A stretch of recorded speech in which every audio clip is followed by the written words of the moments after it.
Hello, students. Welcome to the bite-sized teaching session on ETL pipeline in Python. So you are mainly within the big data and visualization module as a final year BSc Honors Computer Science students. So my name is Rajiv Nath. Make sure you reach me on this particular email if you have any sort of queries comes further. So within the session, you will come across different sort of activities as individual, peer, group, and there will be like a seminar style group sessions.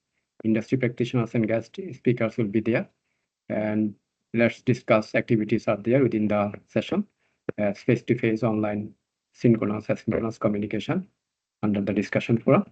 So always questions and answers are there. So lecture notes, tutorials, workshops, all will be on Moodle as video, podcast, PPT slides, and the quizzes, case studies, all will be there. So within the individual peer group activities, you will come across formative feedback as self-assessment and peer assessment is there and feed forward for summative assessment. So at the end of the session, you will be able to understand the ETL process, its importance in data engineering, and how to implement a simple ETL pipeline using Python with Pandas. Right. Have you ever downloaded a dataset that looked like a mess of random columns, missing values, and weird formats? What's your thought?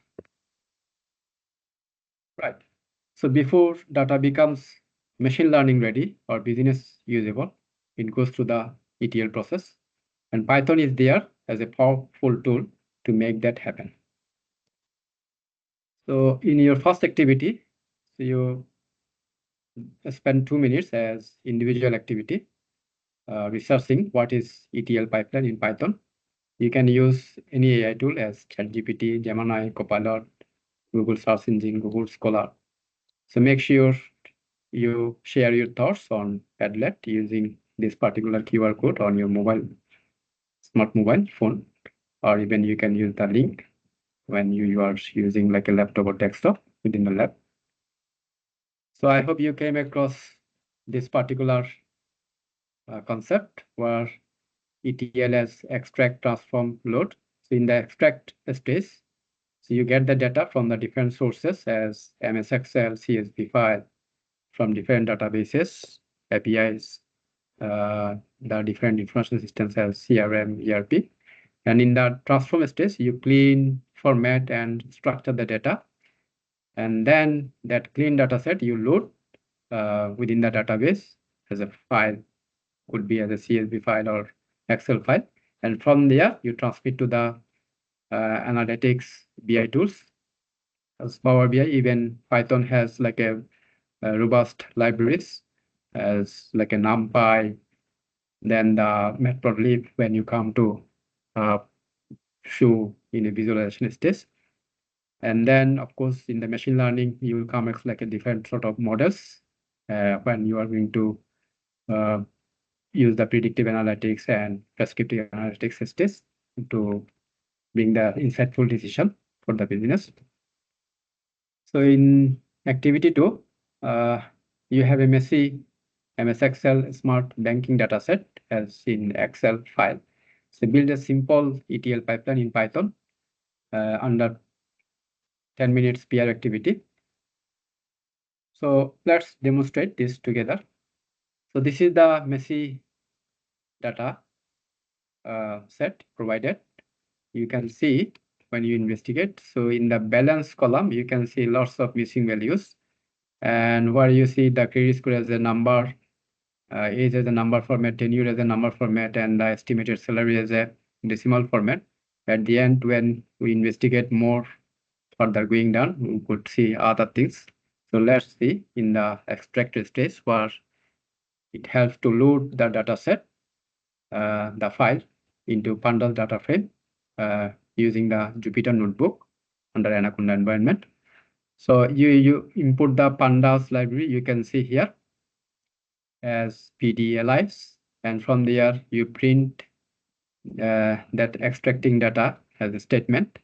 And of course, in this stage when you load, you use the read Excel function under Pandas library, and you can see that particular data set you are loading as the raw data set, and of course the sheet name is there, total data, and of course you are showing the header, the first header, which is like a customer ID, credit score, country, gender, age, tenure, balance, estimated salary, and you can see whatever 1999 rows and 8 columns are there displayed as a short version.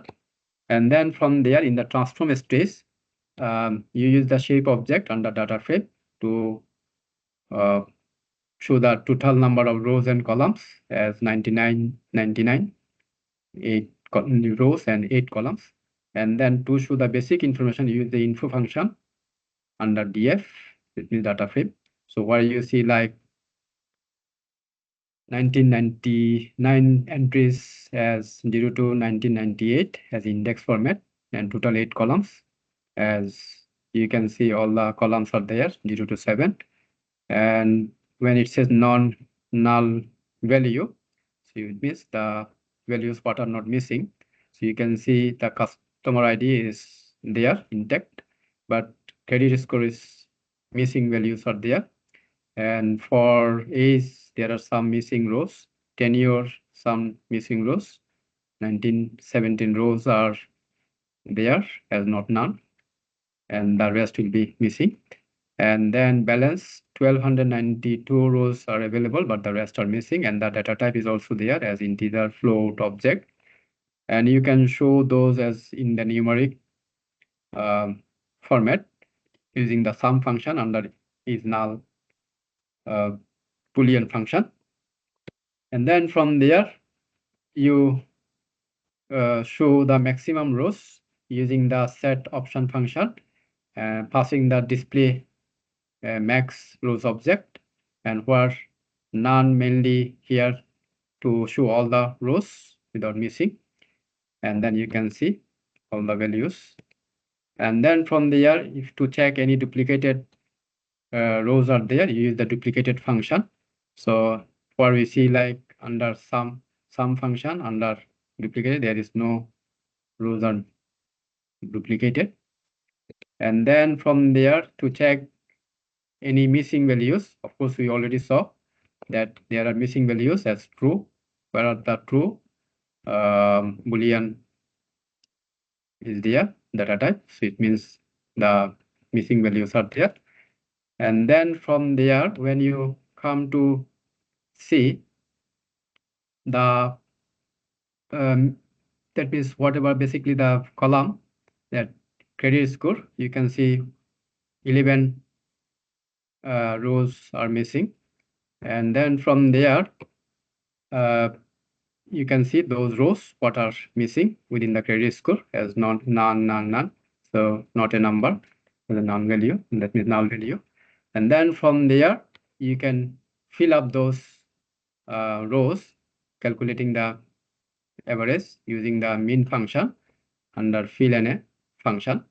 And then of course you see whatever you are placing those as a true. And then from there, so these are like, but at the end it comes like as a decimal format. And from there, again you check that any missing values, of course still we see that true.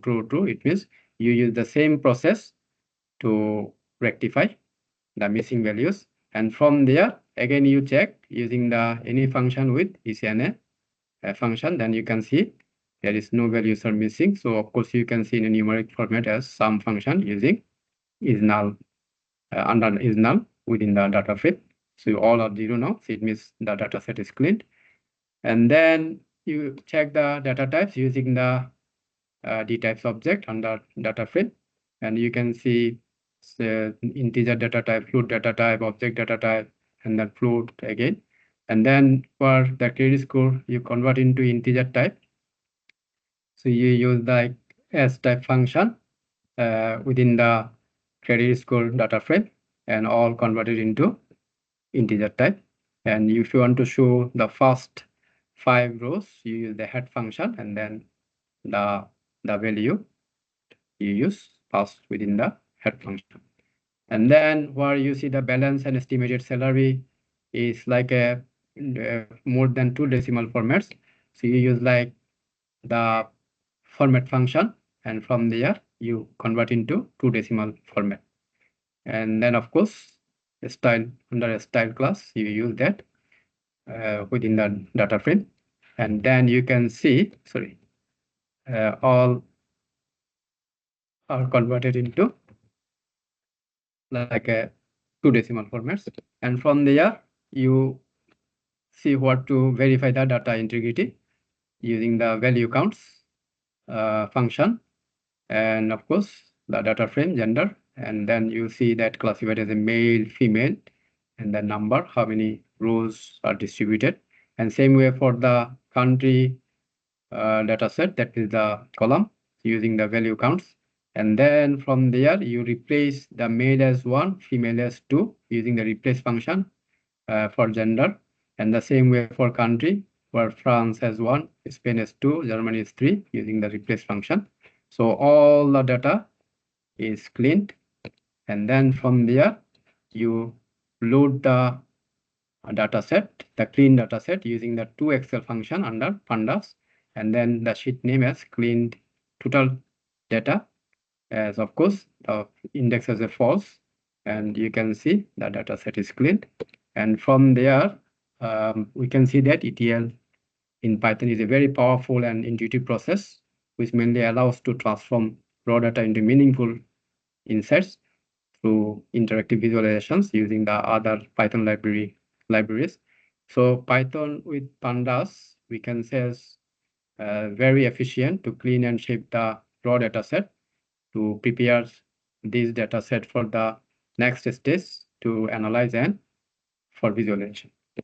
So this is the reference. You can research more, and from there in your self-study time, make sure you identify and post the points within the discussion forum within the Moodle lesson, and then make sure you also attempt the assignment task 1A, which mainly based on this particular tutorial. You can process data cleaning process, and you will get the one-to-one formative feedback. So from there, thanks for attending. If any questions, please. And let's quickly show you what mainly you can see. So if I quickly show you within the that is Jupyter Notebook, you can see. I hope you make sure that you do a bit like a workshop how to use this. So the first one is processing now, and then from there you can see, of course I already explained the commands, and then next one, of course I did this earlier, so that's why you can see the numbers are changing. So this way you make sure you complete all the steps within the ETL process. So you can see all are going through.